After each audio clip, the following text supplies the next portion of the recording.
Hello students. आज का topic है G7। तो G7 का आयोजन इस वर्ष यानी कि 2024 में इसका आयोजन कहाँ हुआ था। तो मैं समझता हूँ बहुत सारे स्टूडेंट्स यानी कि मैं तो समझता हूँ कि 100% स्टूडेंट्स इस बात को अच्छी तरह जानते होंगे कि 2024 में G7 का आयोजन हुआ था इटली में।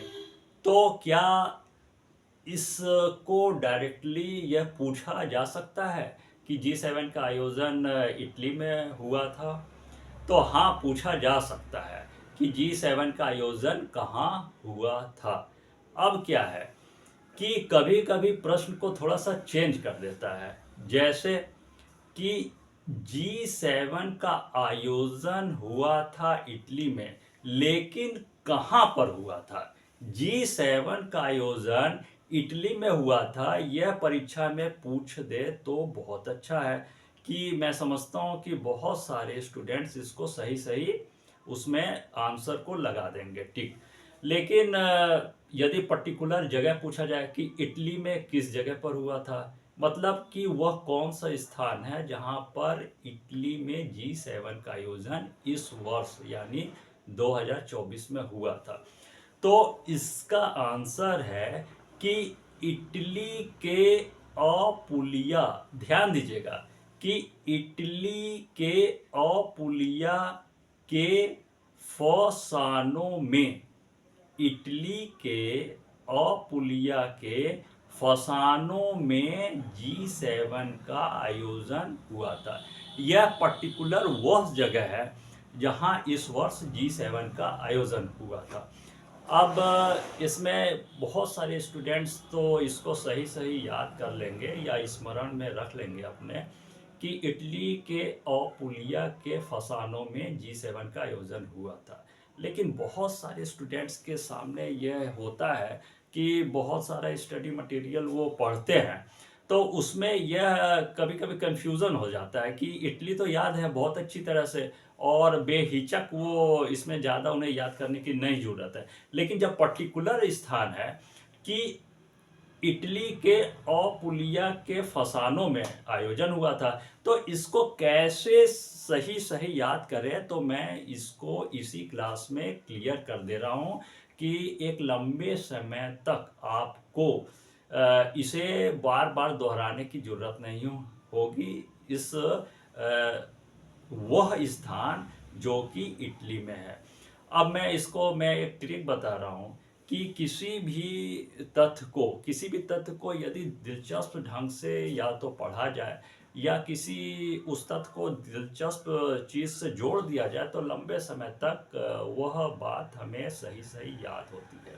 अब क्या है कि इटली के अपुलिया के फसानो में आयोजन हुआ था G7 का, ठीक। अब आप कहेंगे सर अपुलिया हम याद तो कर लें, लेकिन कहीं कंफ्यूजन हो जाए, भूल जाए तो कैसे याद आएगा। तो इसको जरा सा ध्यान दीजिएगा कि अपुलिया में यदि अ को हटा दिया जाए तो शेष क्या बचेगा, पुलिया। अपुलिया में अ को यदि हटा दिया जाए तो शेष क्या बचेगा, पुलिया। अब पुलिया शब्द जो है उसका एक सामान्य सा अर्थ है, मतलब कि भोजपुरी में उसको लेके मैं बता रहा हूँ स्टाइल में कि पुलिया मतलब कि छोटा सा कोई नहर हो या नाला, उसके ऊपर से जो सड़क जाती है, मतलब कोई छोटा सा नहर हो या नाला हो या कोई पानी का धारा हो, उसके ऊपर से जाने के लिए एक छोटा सा पुल जैसा निर्माण होता है। मतलब पुल का मतलब पुल तो बड़ा होता है, लेकिन उसका एक छोटा सा रूप में होता है कि लोग आसानी से जा सके, और बहुत छोटा सा पुल जैसा होता है। तो उसी को भोजपुरी लोग ज़्यादातर मैं समझता हूँ उसको पुल की बजाय क्या कहते हैं, पुलिया। अब आपको क्लियर होता होगा कि इटली के अपुलिया के फसानो में आयोजन हुआ था G7 का। तो अपुलिया में यदि अ हटा दिया जाए तो शेष क्या बचता है, पुलिया। अब पुलिया जो शब्द है, मैंने समझता हूँ कि उसको बहुत ज़्यादा याद करने की ज़रूरत है। मैं समझता हूँ बिल्कुल भी याद करने की ज़रूरत नहीं है।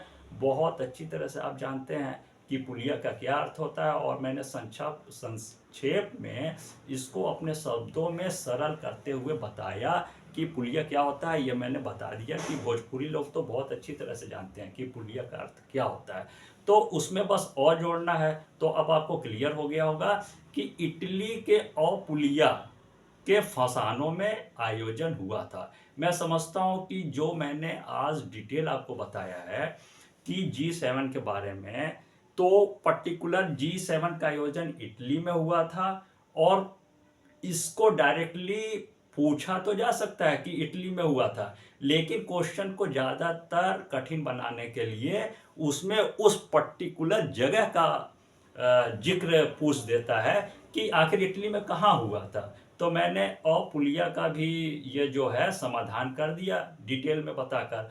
अब क्या है कि G7 के बारे में एक और है कि और क्या पूछा जा सकता है G7 के बारे में, ठीक है ना, परीक्षा में और क्या पूछा जा सकता है G7 के बारे में। तो G7 का आयोजन जो है वह अगले वर्ष यानी 2025 में कहाँ होगा। G7 का आयोजन अगले वर्ष 2025 में कहाँ होगा। तो आप इसको याद रखिएगा कि अगले वर्ष कनाडा में, अगले वर्ष ध्यान दीजिएगा, अगले वर्ष यानी कि 2025 में कनाडा में G7 आयोजन करने की बात कही गई है। तो किसी भी तथ्य को मैं थोड़ा रोचक ढंग से पढ़ाऊंगा आपको, और आशा करता हूं आपको यह तथ्य अच्छे से याद हो गया होगा। यदि आपको यह जो क्लासरूम में मेरे पढ़ाई गई हुई बात अगर अच्छा लगा हो और दिलचस्प लगा हो, तो आप इसको लाइक कीजिए। धन्यवाद।